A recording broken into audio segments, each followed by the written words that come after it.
Welcome to the Elite Mind Athlete Mental Performance Podcast, hosted by Coach Jay Mercado, founder of Elite Mind Athlete.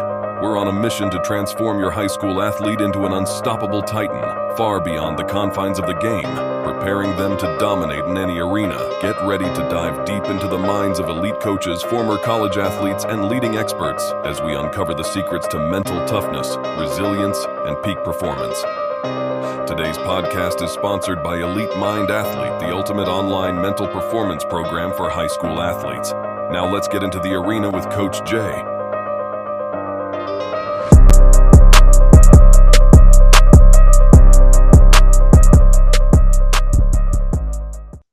What's up, everyone, and thank you for tuning in to Elite Mind Athlete Mental Performance Podcast. I'm your host, Coach Jay, and I'm on a mission to help as many high school athletes become more physically, mentally, and emotionally more resilient, not just to win in their sport, but to win in life at the next level.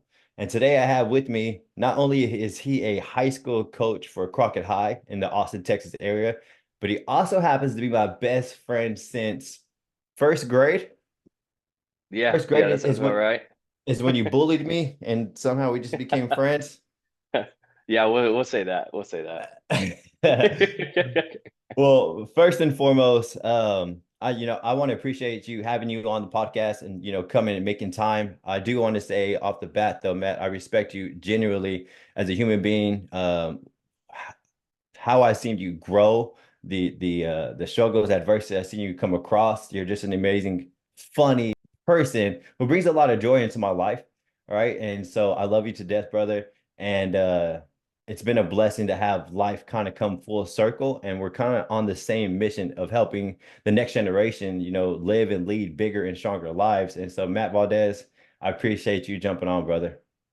Yeah, for sure, man. And it's a privilege for you to have me, man. And uh, you know, I couldn't have said it better myself. Like, uh, yeah, from going from when we were kids, talking about our dreams and stuff like that. Like, yeah, super proud of you, man. Like, keep up the hard work and keep doing what you're doing. Absolutely, man. And so, I want to, kind of lead the framework for the audience, for the listeners, that today's podcast is going to be super relatable in terms of we're going to talk about you as a high school athlete, your struggles, your adversity that you went through, and some of the reasons why, looking back now, why didn't you play at the next level? And so I'm super curious. I don't think we ever talked about that. But also, most importantly, high school athletes, there's a 95% chance that they're not going to play at the next level. That 95% of high school athletes will not play sports again. And post sports depression is a real thing where they lose that burn, they lose that fire, they lose that purpose that kind of drives and get people motivated and really digging and really shooting for the stars in life. And a lot of the times they don't ever get that fire back, right? They get pushed into life and they just kind of get moved into life and they lose that burn and that passion that, they once had as an athlete. And so I got to see an amazing story from you actually in person, and I got to see you go through that. And I think it's going to be a great story that we can extract some lessons, kind of help alleviate that time frame where people are going to go through that, especially these high school athletes. So I want to create that awareness for these parents who maybe didn't play sports, but I know the parents who did felt the effect of life after sports. Of what do I do now? Then we're going to talk about you as a coach now, your mission, your purpose, and how you're helping these high school athletes, not just become great athletes, but become great men. And so let's go ahead and jump right into the first part. Matt, um, who were you as a high school athlete? What sports did you play? Oh man, as a high school athlete, I would say like definitely like as an athlete and as a kid, like growing up, I mean you could speak to this, like I was easygoing, happy. Things that I would say was I was like disciplined early on.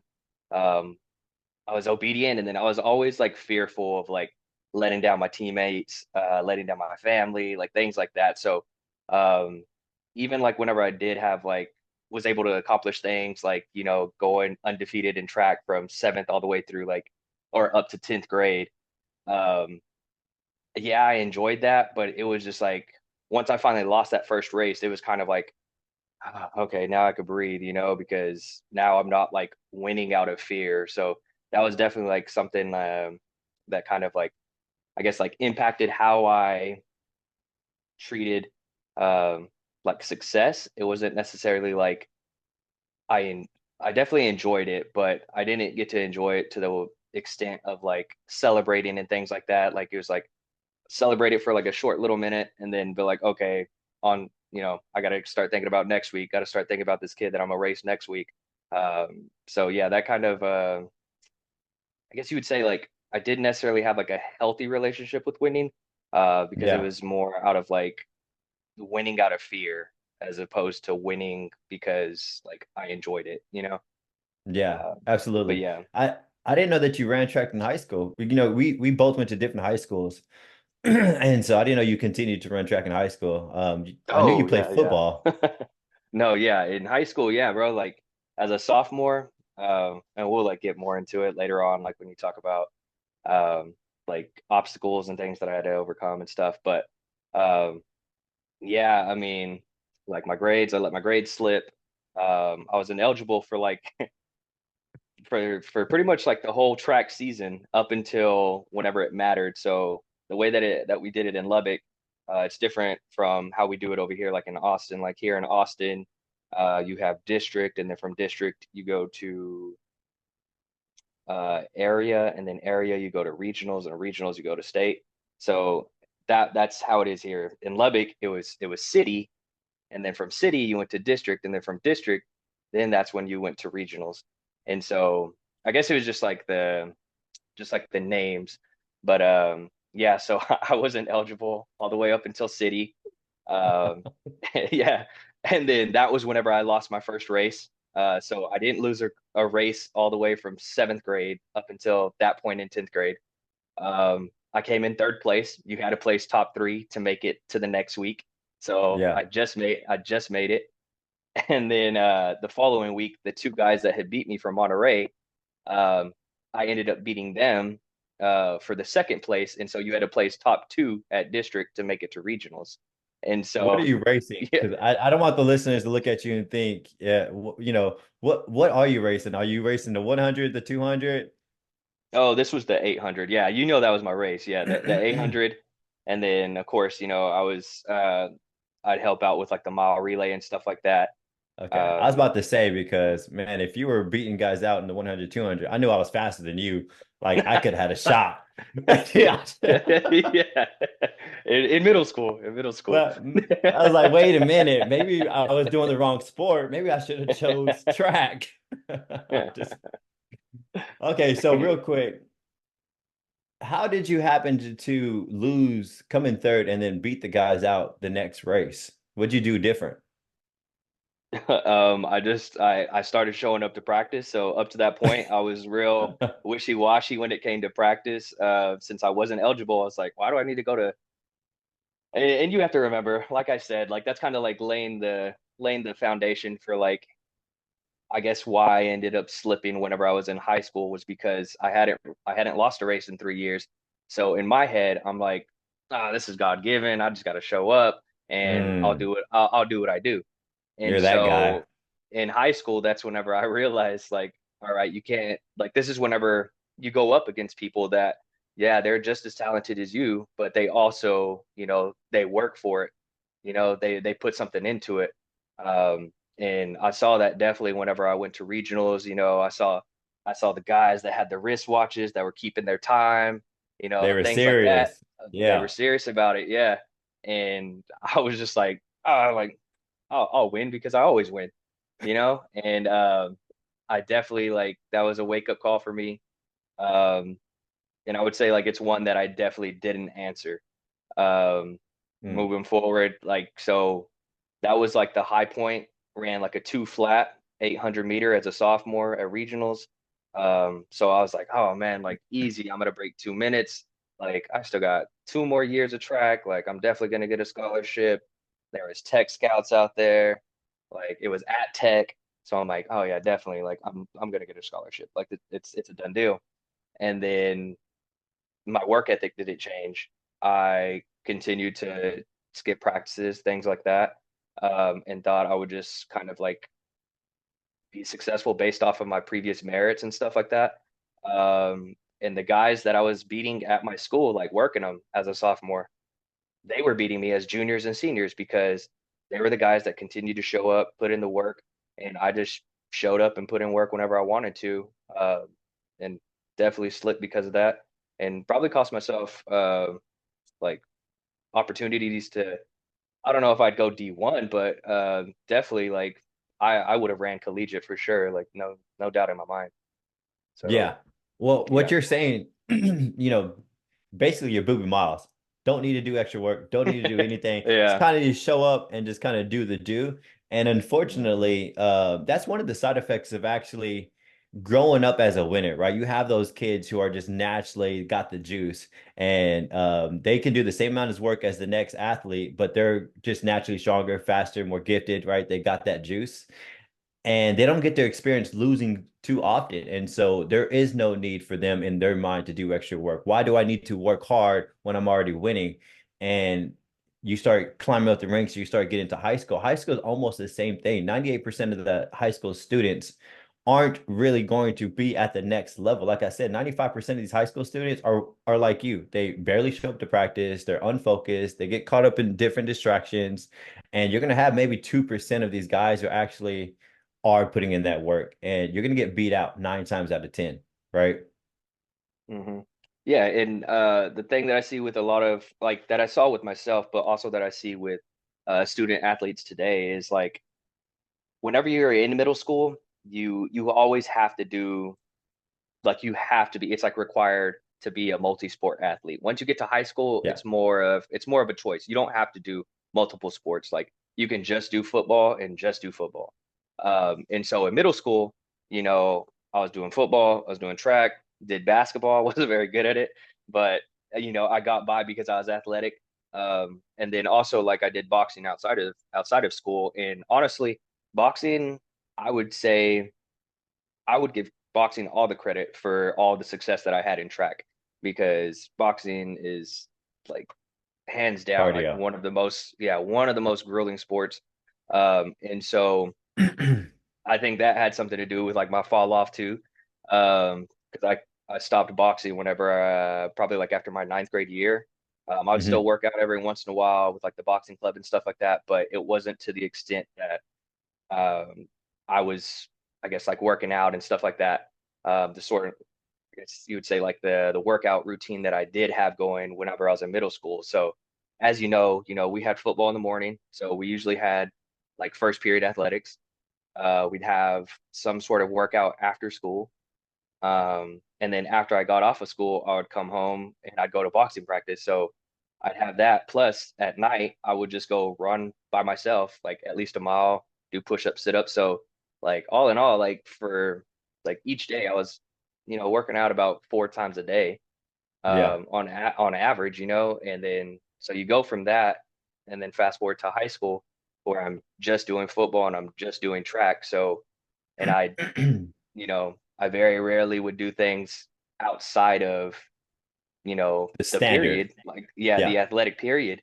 And so that's what a lot of kids fall into is they think that they can become good enough and they think they can win the championships and do all the things by just doing the minimum and just doing what they have to do in the athletic period. And that's what we like try and stress today is like, hey, like if y'all want to be top dog, you want to be the guy, like you're gonna have to do things that other people aren't doing. Like that's what it takes. Yeah. And I see that's probably the biggest problem that we're running into today whenever we're dealing with our student athletes and stuff like that. So Exactly. And that's yeah. exactly why I started my program is because I want to give the athletes that context because it's really hard for them to see that because as you know, why do the extra work? Right? They're not exposed to anybody else doing the extra work. Nobody around them is doing the extra work. And if they have the juice, they genetically are just stronger, faster, quicker, and they're getting by with this bare minimum and they're winning in their head. It makes sense in their head. I'm not going to do the extra work because I'm already winning.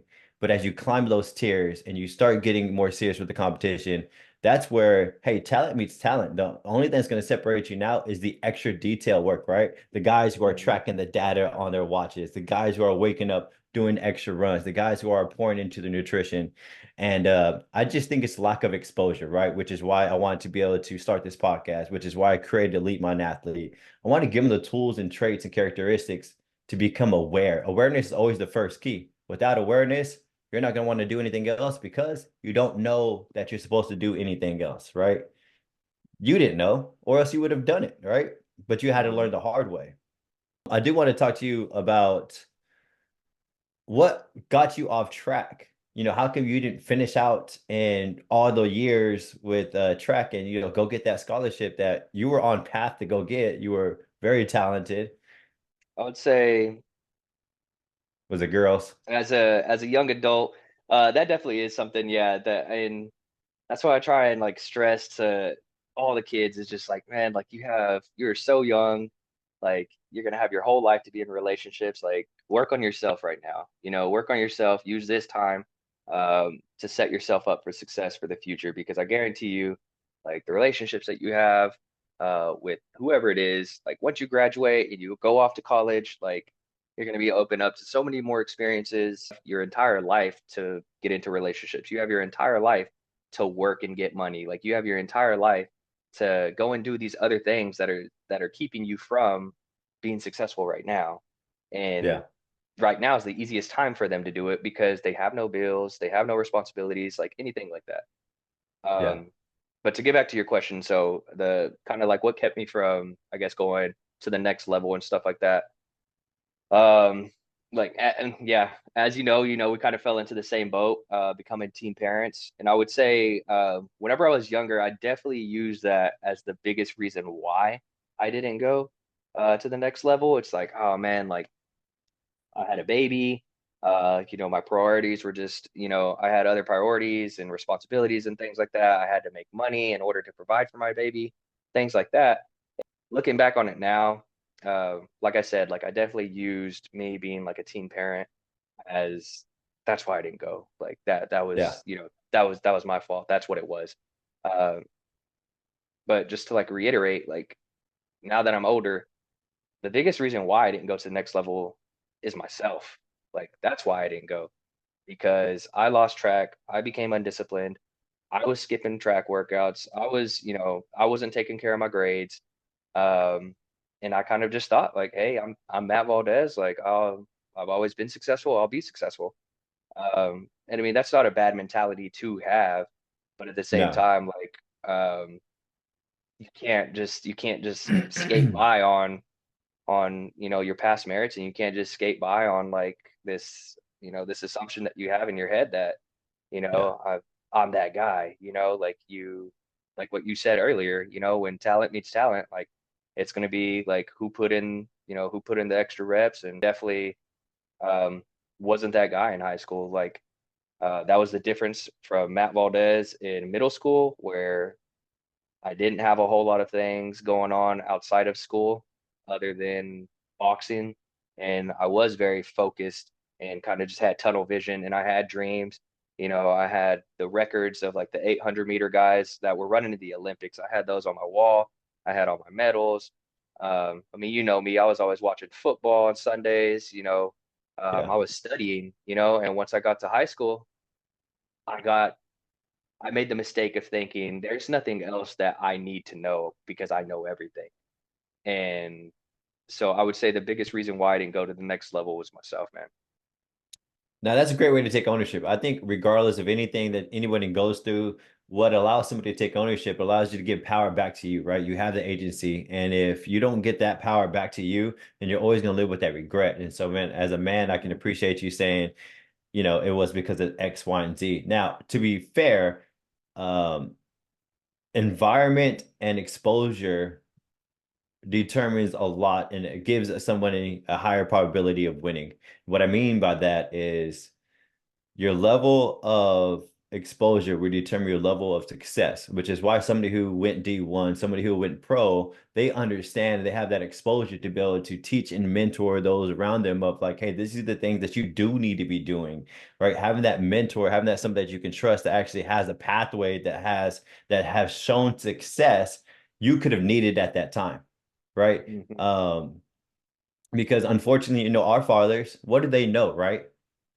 What do they know? Are they athletes today? Were they athletes before? How far did they get? And even if they gotten far, there's a thing in someone's mind that a child's mind at adolescence where part of their brain does not want to listen to their parents, right? And that's Oh just yeah, part of the definitely. growing up period, right? So even if my father did have the right information, there's a high probability that I'm not going to listen to him because the title of dad, right? And at the end of the day, teen facts, mom and dad don't know what they're talking about, even though they probably do because they have context of life, right?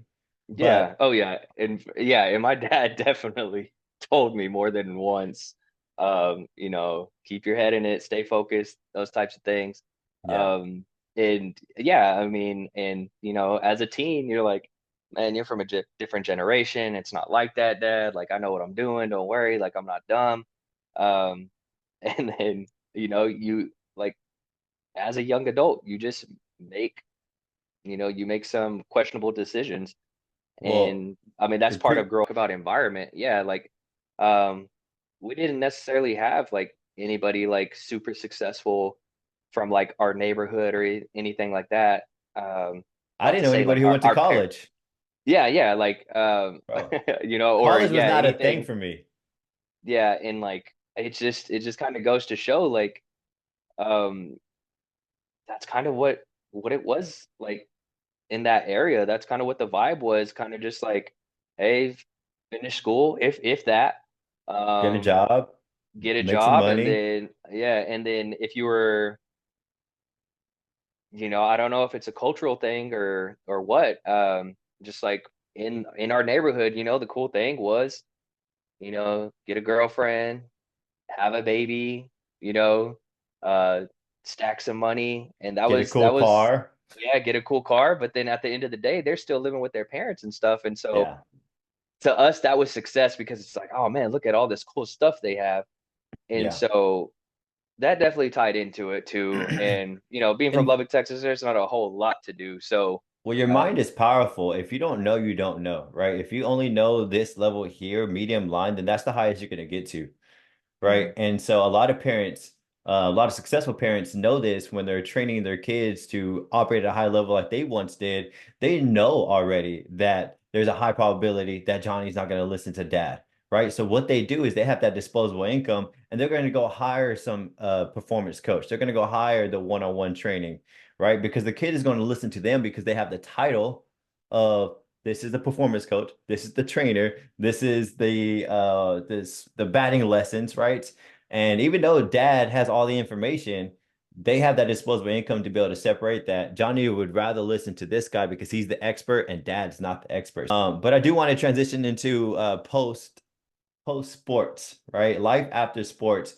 And like I said, 95% of high school athletes will never play sports again. And it hurts my heart to see those posts, those high schools, the last day game of that big message that athletes post. It's been a blessing to play with you guys, knowing that, they didn't get no scholarships and they were seniors. And so they're having a transition. I want to talk about that with you because you didn't get to go play sports. And I got to see you what it looked like Mateo, who was not driven as much, right? I got to see Mateo move to a small town and chase something else. And so talk to me about who you were as a person, life after sports, and how did that impact you? I would say like after you graduate and you hang it up, it's definitely an adjustment because you go from always being invested in something, you're being either going from like being in season or to off season, and you're constantly like you're prepping for something. So like mentally you're like, okay, I'm preparing for this season, or I'm preparing to put on X amount of muscle, whatever the case may be.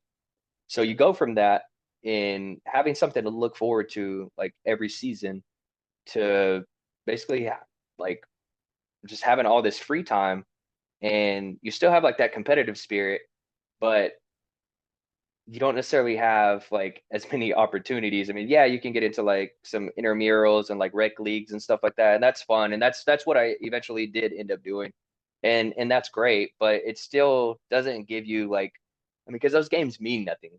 Like, so the competitor in you is like, man, like, I mean, yeah, we love to compete and stuff like that, but like, I also want it to mean something, and like advance and like get something from it.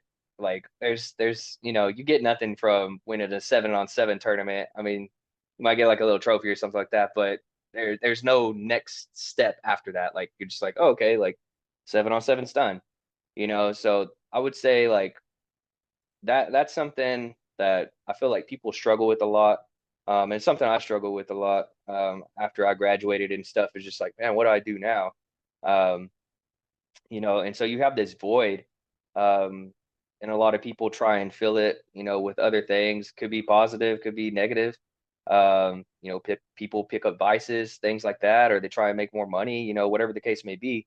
Um and so I would just say, for me at least, it was just an adjustment. And so after I graduated, I was obviously teen parent, had responsibilities, things like that. And at that point, I was burned out from school, man. I mean, yeah, like school came naturally. It was easy. Um, Almost didn't graduate because I wouldn't show up because it was easy. Um, and so that was a thing in of itself. But Did you go after straight to graduation, college? no, I didn't. That's the thing. I was burned out from school, man. So in my head, I was like, man, I just want to have fun. I want to be a kid. I want to go With the party. kid. Yeah, I want to go party. Yeah. And so I definitely like wasn't as mature as I should have been and didn't handle my responsibilities like I should have, because I still wanted to be a kid. I still wanted to be young. I still wanted to have fun, with my friends and things like that. And so I was like, man, I'm not gonna go to school. I'm burned out. Like I'm good. I'm just gonna make money. And so in my head, I thought, okay, like I'll get a job. I got a high school diploma. Like I'm golden, man. It's gonna be good. And working at Hooters is probably why I'm so glad to have had that opportunity and to have worked there. Like, yeah, I definitely did not make like a whole lot of money, anything like that. But the reason that I count working at Hooters as a blessing is because I came into contact with all these people, like cooks, waitresses, like you name it, um, that were going to school, either Going to at South school. Plains, yeah, either at South Mm. Plains or Texas Tech. And a lot of them weren't from Lubbock. They're from Austin, they're from Dallas, they're from other countries, things like that. And getting around them and kind of rubbing shoulders with them after about a year of, just rinse and repeat of waking up, going to work, going out after work to have fun, waking up late, taking a shower, going to work, just doing that same routine. The Probably mundane. about probably about after like 6 to like 8 months, man, I was like, there's got to be more to life than this, man. I can't do this for the rest of my life. Like, just, like, what's the purpose? Like, what is my purpose? And so, and honestly, like, I thought about school, I thought about athletics, things like that. And I was like, man, I had so much potential. Like, this is what I'm doing with my potential, just like kind of wasting away and being complacent. And so I was like, nah, man, like, I'm gonna go back to school. I'm gonna invest in myself. I'm gonna do something.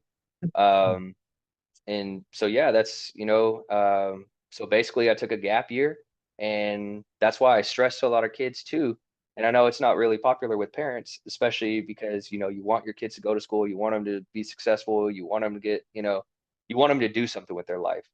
And so a lot of parents don't love, educators or, adults telling their kids like, think about a gap year, because a lot of, there's this misconception that, if my kid takes a gap year, they're going to enjoy not going to school. They're going to enjoy not having responsibilities and things like that. And yes, that's true. But it also gives them the opportunity to kind of assess what they want in life. Because I'll tell you right now, man, like, teaching seniors and stuff like that, like I've been telling them, hey, we got 3 weeks left, and then we're gonna have review week, and then we have finals week, and you guys are done. To me, it's a good thing. To them, they're scared as hell because Yeah. they don't know what they want to do. They don't know, and they're like, "Oh man, coach, like every time you tell us, it stresses us out." And I'm like, "Why?" And they're like, "Because I don't like what's next. What do I do?" And I'm like, "It's not like, bro, like it's not a sprint, man. Like it's a marathon. Like like." I was like, there's people my age that are still trying to figure out. I was like, I just started teaching 4 years ago. I was like, so you don't have to have all the answers after you graduate, man. That's why it's called life. Like, it's not a sprint.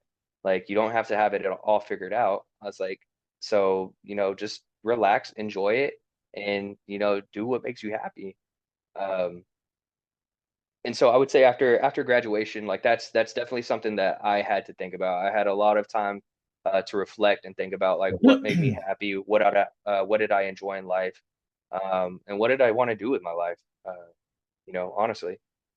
So So what you're saying, you made a transition from I'm going to be working at Hooters, go through the mundane, but then you started rubbing shoulders with people who are going to school. And this is what I want to stress to parents. We have to keep in mind who our athletes are hanging out with, because the exposure that they're getting is going to determine where they're going to be shifting. Like you're the average of the five people you hang out with. So if you five of the people that you're hanging out with aren't going to go to college, then 9 times out of 10, you're not going to go to college either. And putting like, for example, us knowing this now, right? Setting your kid up for success and kind of monitoring who your kids are hanging out with and trying to influence them in a positive direction to put them around winners, that would be a huge, as a father, that's something I would want to put my son around. Is I want to put them in that mind frame and that environment of all we're talking about is winning. They're talking about winning, you're talking about winning, and this is the winning environment. So that way there's not a doubt in my mind that, yo, I'm going to go to the next level. There is no gap here. They're more focused, they're more dialed in. If I got You were talking about the athlete, that track runner who had the watch and was tracking the data. What if we were going to collect all those athletes, put them in a community? Then what do you think is going to happen? They're going to start talking that talk. They're going to start leveling up. But once you put somebody in an environment where the performance is low, they're going to lower the performance. They're going to lower that bar. And so all you did was you went into an environment where college is a thing. This is what we're mhm. doing. This is normal. You're not in college. That's weird, right? Yeah, and I would say like the whole part with like kind of like filling that void that I was talking about was that that kind of fueled like the competitor in me again. Like it's like, I mean, obviously I wasn't competing with anybody but myself, but it was that competitive spirit that I can do more. Let me work towards something. And that felt good to work towards something rather than just, getting stuck in the mundane, like you had said, and just doing the same thing over and over and over. Um, and so yeah, and like the old saying goes, like with you talking about environment and friends and stuff like that, like um, that old adage, like you know, show me who your friends are and I'll tell you who you are, Absolutely. so yeah, I mean, And what they consume, what they're mhm, consuming, the people they hang out with, and what they're exposed to. Everything plays a massive role in determining someone's future. And we have to be very mindful as parents to create a positive environment that's going to serve them and their goals. When we look at high performers, they live very simple lives. They edit their life where everything that they do helps them serve their mission. And if it does not help them serve their mission, then it has no part in this ecosystem that we created for this growth, right? That's how winners win. They edit their entire lives. Kobe Bryant says, I just edit my life, right? Everything that I do serves this one purpose. And if it does not serve this purpose, it's out, right? Why aren't we teaching that with our high school students? Why are we waiting to the next level or to the next level to do this? If you want to become a champion, you do what champions do now. And that's what the journey that we're trying to do for these athletes. We're trying to expose them. Hey, this is what we do now, right? And I just want to make it super aware of parents listening that we got to expose these athletes and we got to get them in front of success and what it looks like, and they got to be consuming the type of information, hanging out with the type of crew. And I don't want y'all to think like it's over smothering, but it's teaching them how to harness the power of winning. And winning evolves winning talk, winning movements, winning habits, right? And if you're not doing those things, you're not going to attract winning. I want to talk about you going to college, but you just said that you just became a coach 4 years ago. From going to Texas Tech, graduating, what took so long for you to pursue? What did you do in the meantime? After graduation, man, so this was like another, this was another one of those obstacles. So uh, I was in a teacher program at Texas Tech, and so I guess just to backtrack a little bit to kind of like set it up. Um, so I started off at South Plains. At South Plains, whenever I started going to college there, I still wasn't sure what I wanted to do. At first, I thought I wanted to do something in the medical field. Um, And so I looked into like surgical tech programs. I wanted something like in my head at first. I was like, okay, like I know I don't want to work at Hooters for the rest of my life and things like that. But also I want to like still having that mindset of like, man, like I'm still like I don't want to go to school, but I want to go to school and like better myself. I was like, okay, I need to find something that's gonna get me in and out of school with a better paying job, things like that. And so I looked into like the surgical tech program and I was like, okay, cool, that's only 2 years. Let me go ahead and do that. I'll get out, be a surgical tech, start making good money, things like that. Okay. So anyways, I did a semester, took like a anatomy and physiology course, dissected a couple of things. And after that semester, I was like, yeah, I don't think the medical field's for me. So then I just started going in general studies, getting my basics and stuff like that. And still at this time, I was like, man, I'm not sure what I want to do, but I knew it was something with sports. Like I knew I wanted to do something with sports. So I'm like, okay, I could be a physical therapist. I could go into like sports medicine. I could be a teacher and a coach. Um, well, I didn't think about the teacher part. I was just like, I could be a coach. Um, and so it wasn't until I ended up deciding that I wanted to go into coaching that's whenever everybody was like, "Oh yeah, you don't get paid for being a coach. Like you get paid for being a teacher. Like you have to teach in order to coach." And I was like, Yeah. "Oh, okay. I didn't know that. I always like to me, I never saw our coaches teach. So I was like, I was like, all right. I mean, we had a couple, Science teachers, yeah, we had a couple of science teachers, uh, and like a ISS couple of social teacher. study, yeah, a couple of social studies teacher did ISS and stuff like that. And so I was like, okay, like, all right, then I got to figure out what I want to teach. So then, yeah, I would say probably like the first 2 years, like getting my basics and stuff like that. I was still trying to figure out what I wanted to do. It wasn't until I made the transition to Texas Tech, started going to the university and stuff like that, that's when I finally realized like, okay, this is what I'm gonna, dial in on. This is what I'm gonna work towards. And so like fast forward to when I'm in the teaching program. So I'm in there. So it was gonna be a year and a half. Basically, you have 3 semesters that you're in there. So first semester, you're just shadowing. You're just shadowing a teacher. So I ended up going back to my alma mater, Coronado High School. Shadowed one of our coaches. Um, and so I was, shadowing him that semester. He had me get up in front of the class a couple of times and talk to him a little bit. That was pretty nerve-wracking. Growing up, I was pretty shy, so I wasn't great at like public speaking. Um, and so that kind of got me a little uncomfortable. Got me a little uncomfortable. Didn't like how that felt. Um, I was a little close in age to the students, and so in my head, I already started doubting myself in my head, and I was like, man, I don't know, like kind of not feeling it. Like, I don't know if I can be like this disciplinarian. Like, I want to be young still. I want to, you know, I, Too I young just, to be a teacher. yeah, yeah, exactly. Like, that's how I felt. And like, I don't really know how else to put it besides that. Is like, I felt like I was too young. I don't want to say I felt like I was immature because I wasn't immature or unprofessional, but I just felt like I wasn't to that point yet. Yeah. And then on top of that, my dad had just been diagnosed with cancer. So that was another thing that I was dealing with. Um, and then also, so I would say what was the final straw? Um, or actually, I'm sorry. my dad hadn't just been diagnosed with it. My dad was like basically like on, kind of like on his last leg during that time. Yeah. And so he ended up passing away that semester. So that, that hit me. Um, and so that was something that I was dealing with. So I missed like 2 weeks of school. Um, and so, my professors were really cool about it. They worked with me.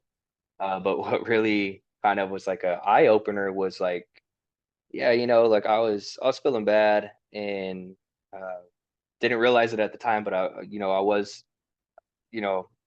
depressed Hmm. and I didn't realize it at the time.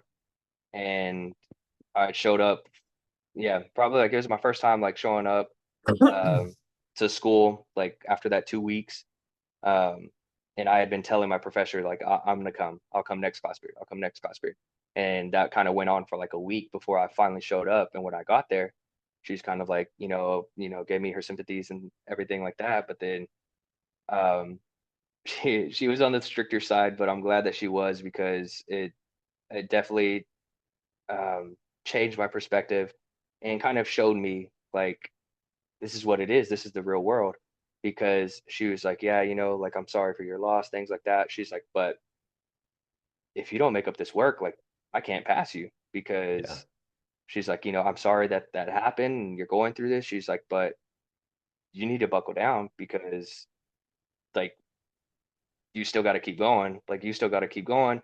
And I can't just give you a grade because, as harsh as it sounds, your father passed away. Like It's I part of can't give life. you a grade. Yeah. She's like, I can't just give you a grade because of that and just let you slide by. And so I was upset, of course, when she told me because I'm like, man, I want her to get off, like I'm going through this time, this and that. But then it goes to show, like, and this is kind of like the mental toughness part and what we try and stress to, our student athletes and stuff is like just because something happens to you, man, doesn't mean that the world stops. Like you got to keep going and like you have to be able to overcome it and you have to have the mental fortitude to, push forward and things like that. Um, and so yeah, so that happened.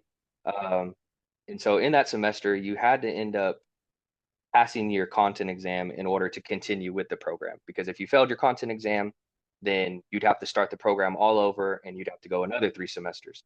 And so, anyways, you basically got two cracks at it in that semester. My first time, I failed by like 5 points. And so I was like, okay. So got all this stuff going in my head. I already got self-doubt. Dad just passed away. Like it just, I started thinking, okay, maybe it's just not meant to be. Maybe I'm not supposed to do this. Maybe this is God's way of telling me I'm not supposed to be a teacher and a coach. And so I was like, okay, I'll try it one more time. If I don't get it, I'm gonna quit. I'm gonna quit the program and I'm just gonna graduate. And so I took it. I took the test the second time, and I was gonna get my results like a day or two before like the cutoff. So I was like, oh, okay, like I'm gonna know get my results. And this was probably the hardest thing. It was the hardest pill to swallow, man. I failed by 1 point. Oh God. I failed by 1 point, man. And so I was so mad. I was so upset. And I was like, they couldn't have just gave me 1 point. They couldn't have just given me the 1 point. They couldn't like, and so I was so upset. And so at that point, I was like, man, I'm done. I'm done with this. I'm done. And so I told the director, I was like, okay, I'm gonna drop the program. I'm gonna get out of this. She's like, okay, here's some information. I really think you got like a lot of potential, and I think you could be a really good educator, things like that. Um, she's like, and if you change your mind, reach out to me, and I'll help you get an alternative certification, get information about it. And I was like, okay, like I appreciate that, but yeah, I think I'm gonna take this like as a sign. I'm not supposed to do it. So after that, I end up like graduating that fall, or like yeah, that fall, like in December, or I guess it'd Mhm. be winter. Yeah, so I end up graduating in winter, that December. And so after that, I get my diploma, everything like that, and I'm like, all right, like my life's gonna change, man. And that Yeah. wasn't that wasn't the case. That was not the case. It's not the Um, case for most Uh, people. yeah, it's not the case. Yeah, unless you have some sort of certification or something like that, man, where you're like specializing in a certain area. Um, yeah, like that is not the case. And um, so yeah, I was kind of bummed because I'm like, man, I can't get a job anywhere. Like I'm like, I have a damn degree, I have a bachelor's. Like, why can't I get a job anywhere? And it was like the most basic jobs, like cleaning carpets, bro. Like cleaning carpets at like a pretty good like establishment in Lubbock and stuff like that. And I'm like, how the hell can I not get tired here? Like, what is going on? Like, what am I doing wrong? Um, and so I was just so frustrated because I'm like, what did I do? Like, why did I put myself through hell, have all those late nights, do all these things, and for what? To still be working at Hooters, like in the trainer program, you know? Not Yeah. to like not to knock that or anything like that. Like that, I would have made some decent money doing that. But it's not what I wanted to do, and it's not what I spent all this money like on an education to do. And so I was like, okay. So end up my uncle ends up telling me like, okay, like we have some openings here in the oil field, you know, you should apply out here in Midland. So I was like, okay, cool, I'll do that. End up applying, I get a call back. And I'm like, oh, this is awesome. Um, so end up working in the oil field. And one thing that I would say that I learned from working in the oil field um, is there is so many people that have degrees and things that you would just be blown away by. And they're working in the oil field. And I'm like, why are you like what are you like dang, like so you went to school, you did all these things, and you have this like this great education Masters. and yeah, and you're like, I mean, you're You're, just a you're a supervisor of a shop and stuff like that. Like, I mean, not to say like that they made bank, so it's not like they yeah. weren't getting paid. You know, they're getting But paid, you spent but a it's hundred just thousand dollars on yeah, a but certification and you didn't use it. yeah, and it had nothing to do with their education. And so I was like, man, like that's insane. Um, and so like right before the pandemic, I'd been there about going on like 4 years, I think. And right before the pandemic, I just started getting that feeling like whenever I was at Hooters, just waking up, you know, like, yeah, the money was good and that's great, but I wasn't passionate about this. And I asked myself the same question. I'm like, can I do this for another, you know, at the time I was like, what was I? I think I was like 28 or something. I was like, can I Yeah. do this for another like 30 to 40 years coming here and, Day you after know, day. and inspecting parts and doing things like that? Um, and like I said, that's for some people, you know, they love that. But I definitely was like, I want to do more, man. And so that's when I made the decision, like, okay, I'm gonna get into alternative cert program and I'm gonna get my certification and I'm gonna go be a teacher and a coach because I need to do something with sports. Like I want to impact some young lives. And so um thankfully, like another thing, like um I was because we're in oil and gas, um, it's such a wishy-washy um, you know, career choice because when it's hot, man, and it's booming. But when it's not, like it is down. And so, especially because of the pandemic, there was a lot of cutbacks everywhere. And so we ended up having to cut back. At that time, I was the supervisor over my department. And so usually when they trim the fat, they trim the fat with the highest paid people. And so since I was the highest paid in my department, I ended up they told me like, okay, we have to lay you off. We have to make cutbacks. But we're gonna give you your severance. You can take your retirement, all these things. And so everybody else was so mad, man. Everybody was so mad when they were getting pulled into the office, getting told that they're gonna get let go. Yeah. And man, I was so happy, bro. I was so happy. And I was like, honestly, man, everybody was like, I was like freaking everybody out because I was so happy. and, and like, I mean, a big reason was, man, I was having to make the drive from Lubbock to Midland every day, or I'd have to stay there for like the week. So basically, I was getting to see my family, man. Like I'd get back late Friday night. I'd see him for a couple of hours. I'd see him Saturday.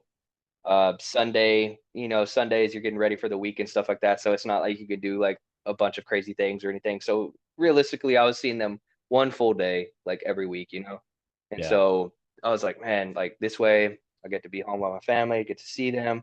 I got a severance. Um, plus, just like there was a whole bunch of things. There was just a whole bunch of positives. And I was like, okay, this is the opportunity. Like this is God's way of telling me, like, you want to go back, you want to get your alternative certification, now is the time. Do it. And so, like, that next week, like, so I think I got laid off on a Thursday or Friday. That following Monday, paid my dues and went ahead and got enrolled in that alternative certification, started working on my modules, all those things, and knocked that out. And then, um, yeah, and from there, it's just, the rest is history. I ended up getting a call from Crockett over in Austin, South Austin, and it was in the middle of like a workout. I was doing a little, I was working out like I had like a little boot camp going and stuff like that. Vito and them would come, like Yeah. uh, I killed Vito a couple of times. That was funny. Um, but yeah, so I had that, and so it was in the middle of this little boot camp that I had going. And I get the call from my friend Adam over at Crockett, and he's like, "Hey, we want to interview you, this and that." And I'm like, "Oh, awesome, man!" Um, and so at the time, I was still in the program, and um, although I had got finished with like, or actually no, I was still working on the modules because it's pretty extensive. It's about a year of work that you have to try and get done, like just like whenever you can. So it usually takes people quite a bit. And I think I got it knocked out like in a couple of months. But after you do that, then you got to pass your content exam, the one that I had failed by 1 point. And at the time, that was the history one.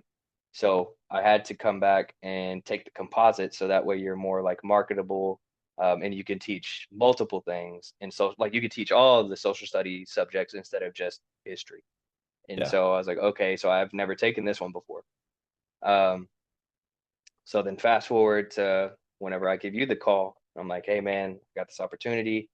Um, I got to start now, but I can't move the girls down until winter break. And so that's whenever you're like, yeah, man, cool. Like, go ahead, come out. And so I was like, all right. And so I ended up taking the job. And so it was on long-term sub since I wasn't fully certified. So I wasn't going to be getting teacher pay. I was going to be getting sub pay. So I was like, okay. I was like, all right. In my head, I'm like, all right, I'll pass this content exam first time, and then I'll start getting paid by December, a teacher salary. Yeah. Wasn't the case. It wasn't the case. And so, man, that whole like process was just it was grueling. Um, Tested me mentally, um, tested my heart, man, tested, you know, my just it testing my will, everything, honestly. Like, and so that self-doubt started creeping in when I didn't pass that test the first time, Yeah. didn't pass it the second time. Third time, man, I was at that spot and I was like, if I don't pass it, man, like I remember that. this is a sign, man. If I don't pass it, it's a sign like I'm not meant to do it. Um, but I had already gone for broke, man. Like I basically spent all the money that I had. I had already got us into an apartment, signed the lease and everything. And so I was like, I can't, like, there's too many people depending on this. The girls are supposed to come down. I'm gonna feel like an idiot if I go ahead and don't get it done. And then everybody's like, damn, like I thought he was gonna be a teacher and coach. Like, what happened to that? Yeah. So there's all these things, all these emotions. And I was like, man, I just gotta get done. And so that third time, man, when I saw the results, like, and it wasn't just like I had just passed it. Like I blew that thing out of the water. I mean, you saw me, man. Like I would not be there like the whole weekend because I would just be at the coffee shop studying, like studying, Yeah. studying, studying. And on top of that, I was still having to prep for classes. Like I was still doing school. Like I Yeah. was still teaching, And so I'm over there full-time teacher, plus I'm trying to like fit in time to work on myself, go to the gym. Plus I'm having to study. Plus I don't have my family there. And so there's all these things, man. And so whenever I saw those results that third time, man, I was just like, just in tears. Seriously, like I just cried because I was so happy because I just thought of everything that I had been through. Um, and it finally just came to fruition. Next day, I tell my department lead, "Hey, man, passed my exam. I'm ready to sign my contract."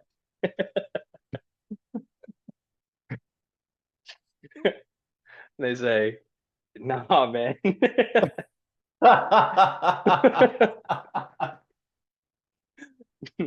Nah, There's the more. district. They said the district just put out like a mandate that they have to have. There's too many like social studies teachers right now, so they're going to move social studies teachers around the district to fill positions rather than hiring new people. And so they're like, at this time, we don't have a position for you. And I said, what, bro? Like, it's so, and at this time, man, I am uh, like just barely making it financially Yeah. because subs do not get paid well at all. They carry all the responsibilities of the teacher, but carry none of that, like because they're not certified, or the majority of them aren't certified, so they don't get, compensated for that. And so Yeah. their pay is just it's ridiculously low. And so at that point I'm just like scraping by and I'm like, oh my God, like what is the deal? Like and I'm talking to God, I'm just like praying and I'm like, what is going on? Like why, like, what are you trying to teach me? What is the point? Like what is the message in this? And so like I just stayed with it and close I ended up interviewing with a middle school here in Round Rock, like the last week of school. And they're like, okay, we got several other applicants that we have to interview today and tomorrow. Probably give you a call back Wednesday. And so I interviewed on Monday. They're like, we'll probably give you a call back by Wednesday to let you know if you made it or not. So okay, cool.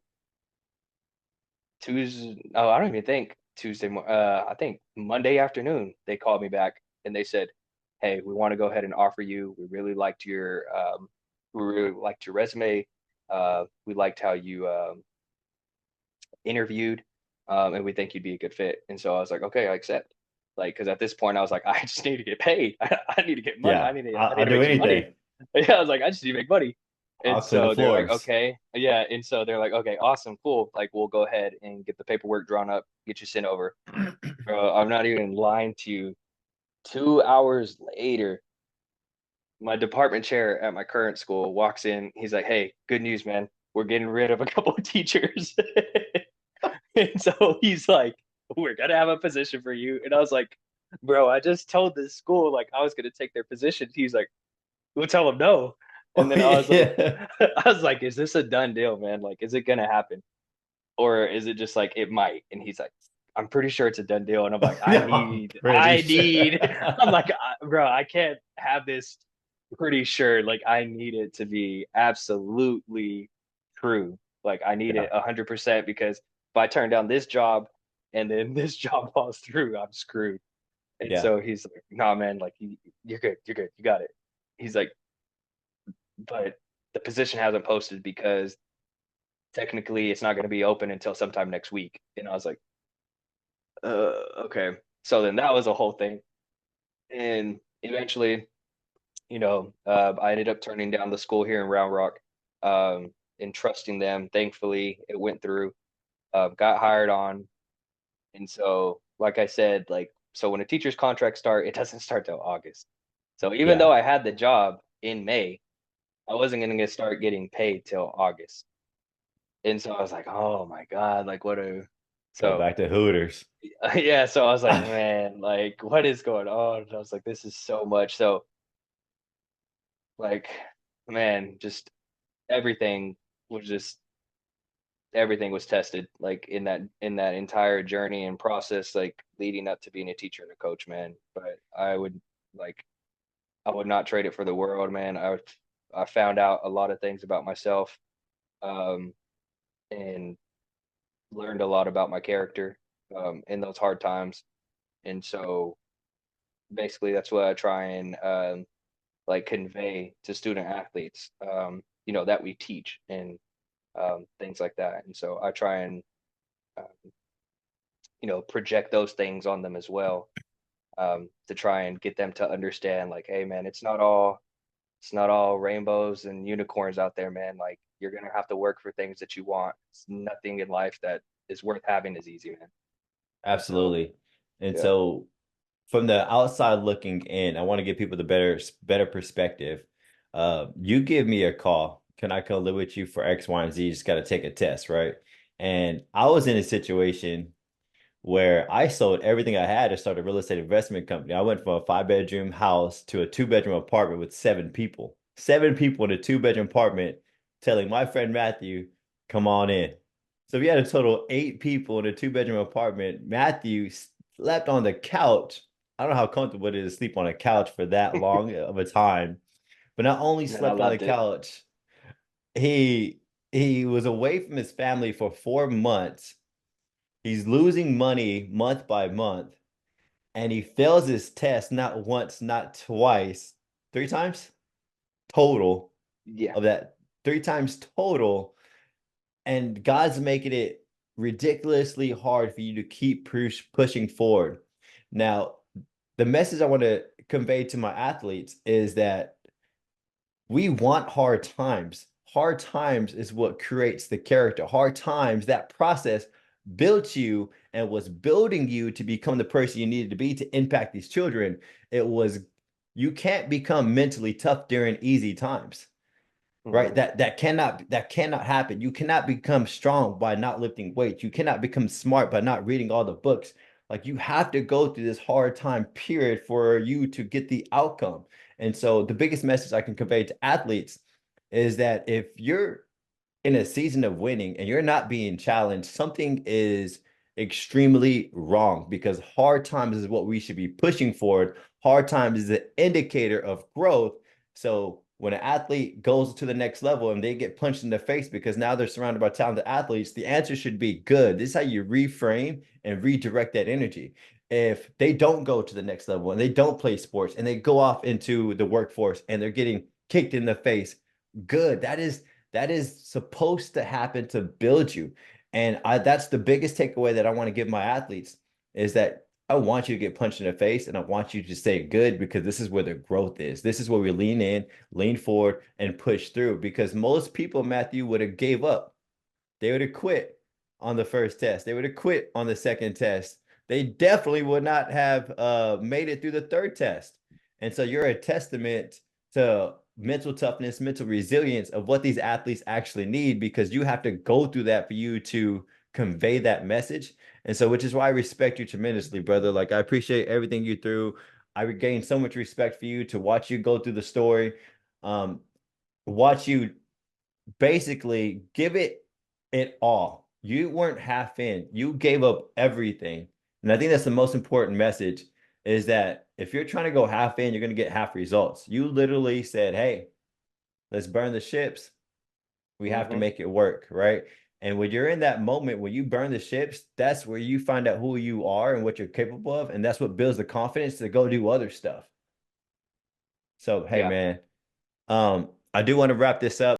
If you were to go back to your high school self, right, that what message would you give to them to help better them and increase their odds of winning, not just as an athlete, but in life?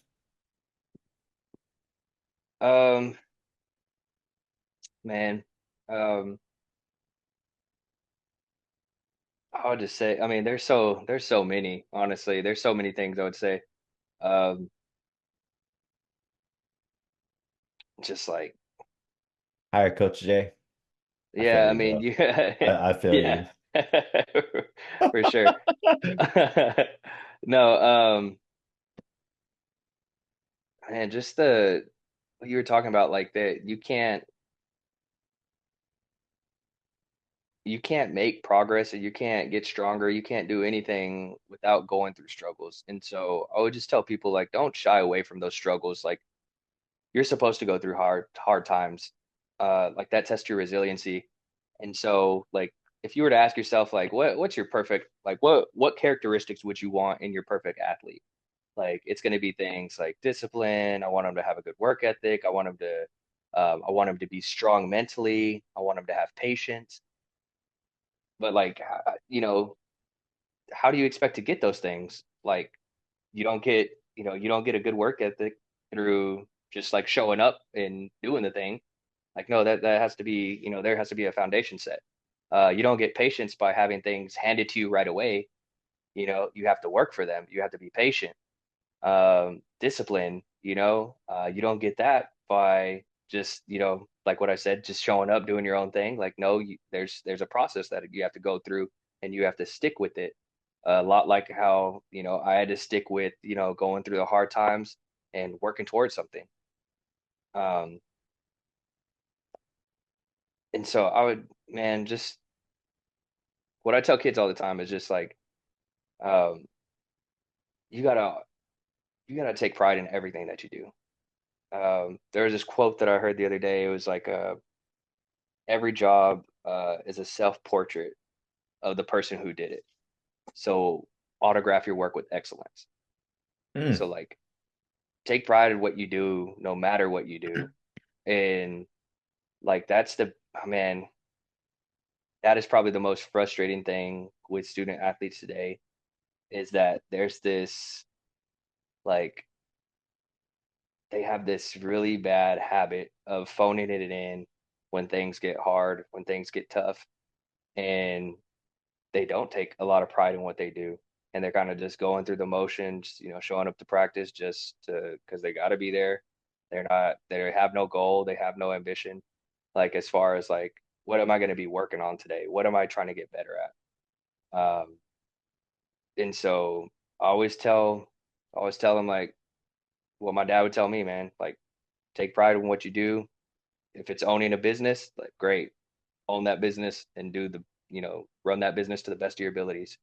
But even if you're not owning that business and you're the janitor that's in that business cleaning the toilets, still take pride in that and still do it to the best of your abilities. And so that's why I try and stress to like our student athletes all the time is just like whatever it is, man, in the classroom, you know, whatever the case may be, man, like do it to the best of your abilities. And so, um, yeah, that and just building healthy habits and setting yourself up for success. yeah, man. What do you think setting up for success looks like for a high school athlete? Making the right choices, for sure. Making the right choices, surrounding yourself with positive people, like-minded people. Um, man, that's so important. Like environment is so important. Like surround yourself with people that want to do something, okay? Because there's so many athletes, not even just athletes, there's so many students, so many kids that fall in to, partaking in like risky behaviors and stuff like that because of their friends, because of the people they're around. They could be the best kid and the hardest worker when it comes to athletics and things like that, especially like in middle school or just like even up to senior year. And once they get around that negative crowd, man, that is the biggest, like, it changes them. It changes them. And they start, it gets a little bit easier every time. Oh, well, I never skip. Well, just skip this one time. You'll be okay. And then it becomes easier every time after that. And then, just, it's just who you surround yourself with is a big part of how to be successful. Like, make sure that you're surrounding yourself with positive people that have goals. Absolutely, brother. Well, hey, Matt, I appreciate the time. I appreciate you being vulnerable, telling your story. Your story is really empowering. And I just want to say those kids are are blessed to have you be there and to be able to make that impact. And brother, let's do as much as we can. Let's help these kids. Let's create that environment that we feel like they need. Let's create an awareness to not just to the kids, but to the parents to provide everything and all the tools and resources that they need to help them become more successful, Matt. So I appreciate all the work that you do, brother. And I love you. And man, let's continue to impact, brother. Yeah, same, man. And no, we don't talk about it a lot, man. But yeah, I definitely would not even be in this position if it wasn't for you, man. Like you're one of the people that you were a pivotal piece in this, man. Like I wouldn't be here. I wouldn't be here. Like if you didn't answer that, it would have been real easy for you to be like, nah, man, I can't do it right now. Like we don't have the room, this and that. And you didn't, man. No, like you didn't even, it wasn't even a thought. Like without hesitation, yeah, go ahead, come. So I got, Absolutely. man, yeah, you're my brother, man. I love you for that. And like I've always said, we're not just friends, man. Like we're Yeah, definitely family. And that's why I support you in all your endeavors, man. So man. I for appreciate sure. it, man. Well, Matt, we're gonna go ahead and end it here, man. Hope everyone enjoyed it. Extract the lessons, put your kids in the right environments, and let's make a positive impact.